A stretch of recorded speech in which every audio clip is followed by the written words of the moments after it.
Welcome to Inside the Mind, a podcast hosted by myself, Jennifer Forster, and my beautiful co-host, Allie.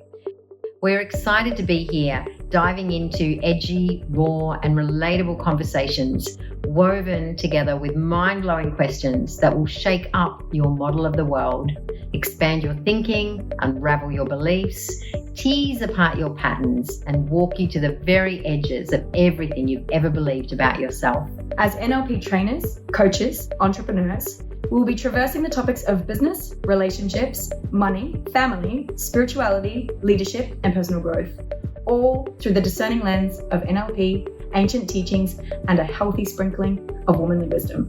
One thing we believe to be true is that if we want a different outcome, we must be willing to ask a different question. And the answers to those questions are always inside the mind.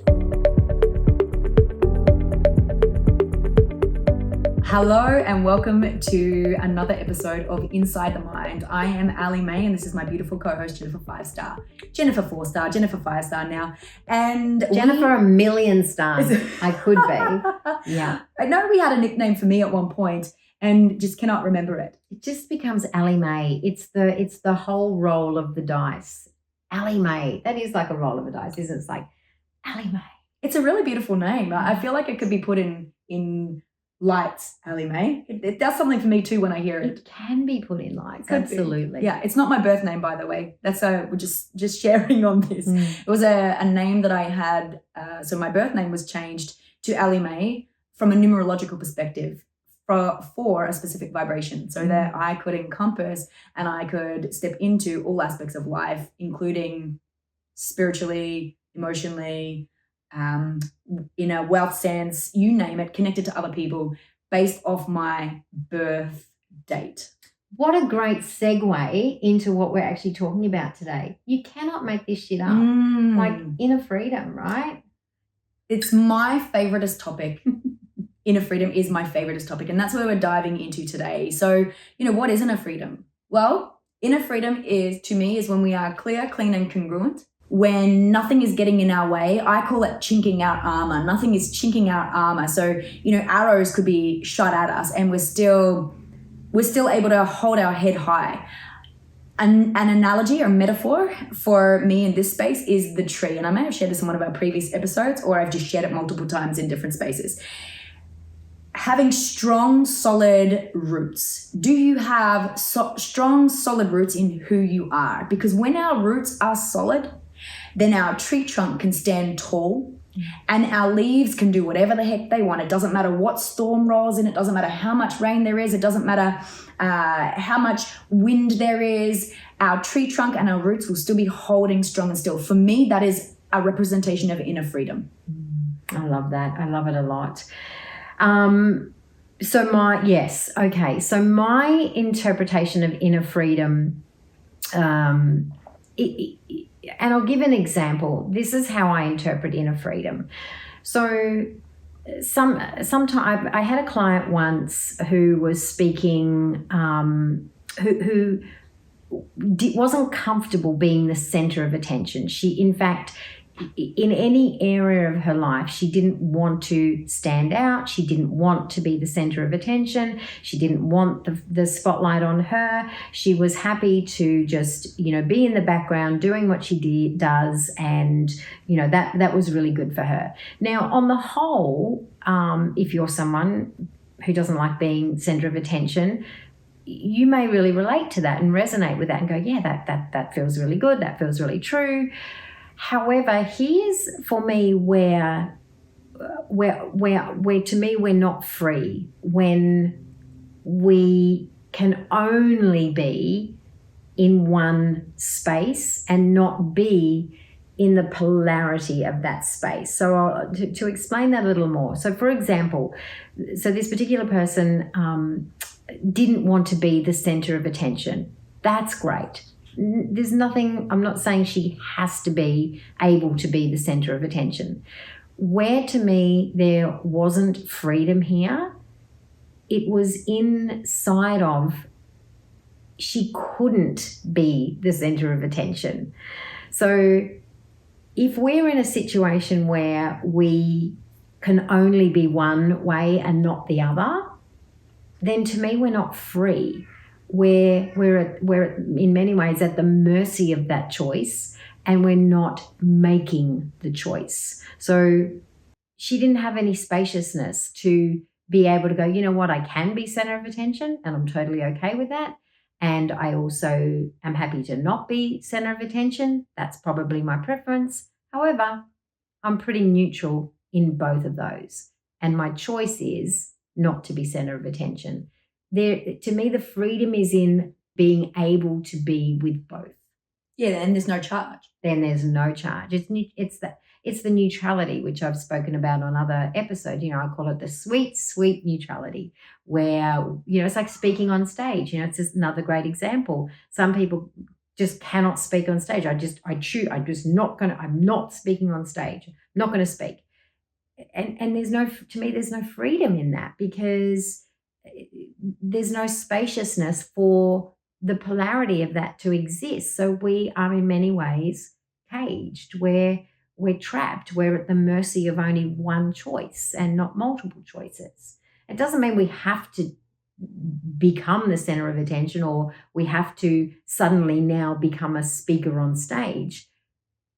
But what we don't have, what we don't have though, is the freedom to choose either of those or another or multiple versions of that. And why are we not able to do that? Because we are trapped inside the mind.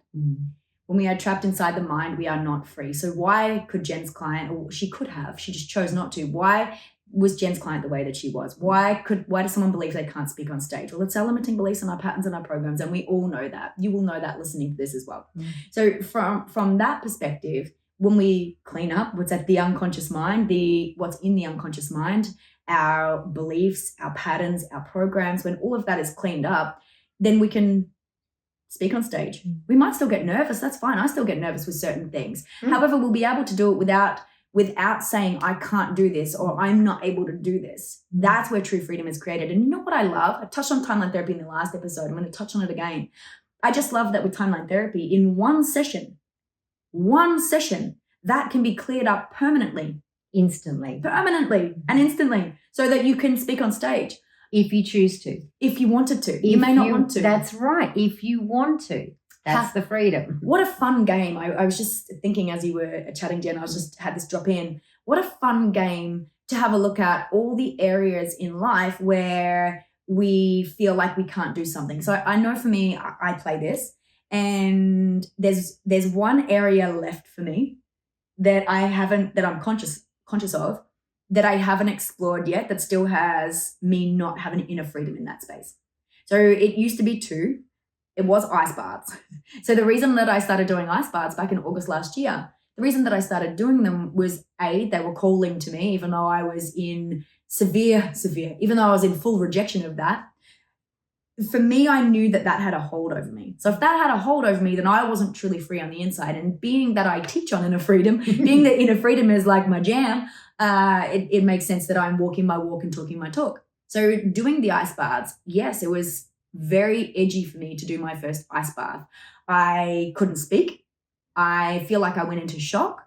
I did do 3 minutes, which I was really proud of.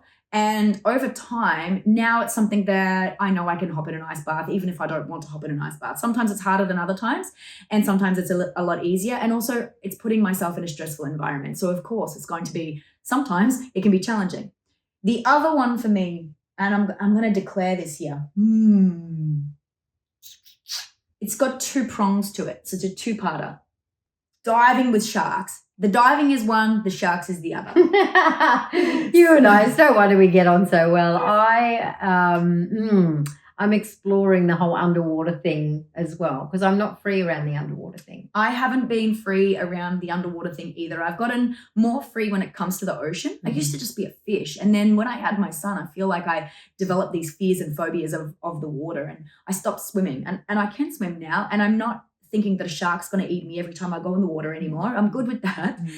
However, there's an edge on that. The thought of being in South Africa with the great whites in a cage scares the living fucking daylights out of me. Like that is the edgiest thing I can think of doing in my life.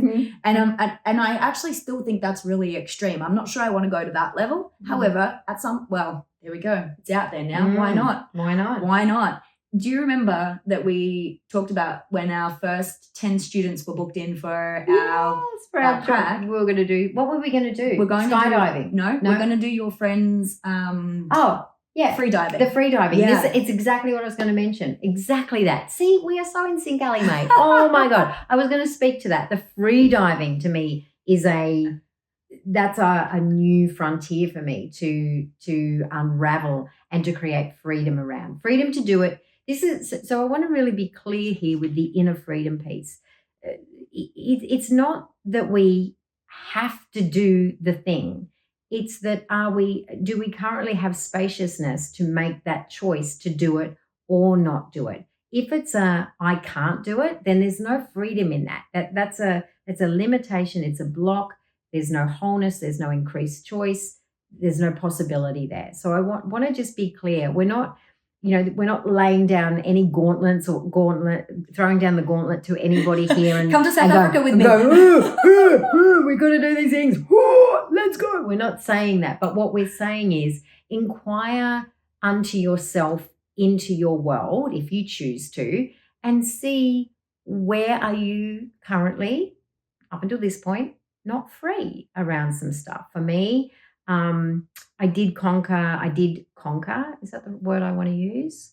No, I did overcome my limiting beliefs around swimming on the wrong side of the shark nets back in 2010 when I joined a team of women and we did the Majimba Island charity swim, which is an 11-kilometre open water swim from Majimba to Mooloolaba. Oh, and that's shark water there. That's too. Shark water. And I did it with a broken wrist because I broke my wrist 6 weeks out. And anyway, so I feel really good about that. However, for me, it's the submersion. For me, it's going underwater. I have no spaciousness up until this point around diving and being underwater. We could do a process on this. And in 10 minutes, Jennifer 5-star, that would be shifted. Gone. It could be shifted completely. How funny. We could use our tools and have that shift. Me too, while you're sitting there saying swimming on the opposite side of the shark nets, I'm like, at Majimba? I can feel my body contracting. Okay. So, and to expand on this a little bit further, is that going to be of service to me in any way, shape or form in my life to go swimming with sharks? No, it's not. So then the choice comes, it doesn't impact me anywhere else that I'm aware of at this point in time. It's just something that has me not feel 100% free in my being because there's a contraction on that. So do I need to do that in my life for myself, or do I desire to do that? Not at this point. And I also know it's got a hold over me, and I'm quite competitive with myself, and I'm quite, this is my work. And I do like to walk my walk and talk my talk. And if I want to be completely free in my being, then that is something that I will definitely explore. I might start with grey nurses. That feels a lot safer. What are they? The puppy dogs of the sea. Still, anyway. Body reaction. Might do a clean up too. Let's do a swap. We could do a swap on that and just clean some of this stuff up. Yeah. And I think it's again just coming back to on this. This episode is about, it's not doing the thing. It's about looking to where you may or may not be free to make the decision to do the thing. And I'll expand on this a little bit because it keeps dropping in as well. What the ice baths for me. So where does something take us? Or where is something holding us back that can stop magic being created in our lives? So when I started doing ice baths, it was for me, very specifically for me. And I fell in love with them. Even it was a bit of a love-hate relationship, and I fell in love with doing ice baths. Now I run ice bath sessions and breathwork sessions at the gym I go to. And I never would have thought that I'd do that. That wasn't in my vortex.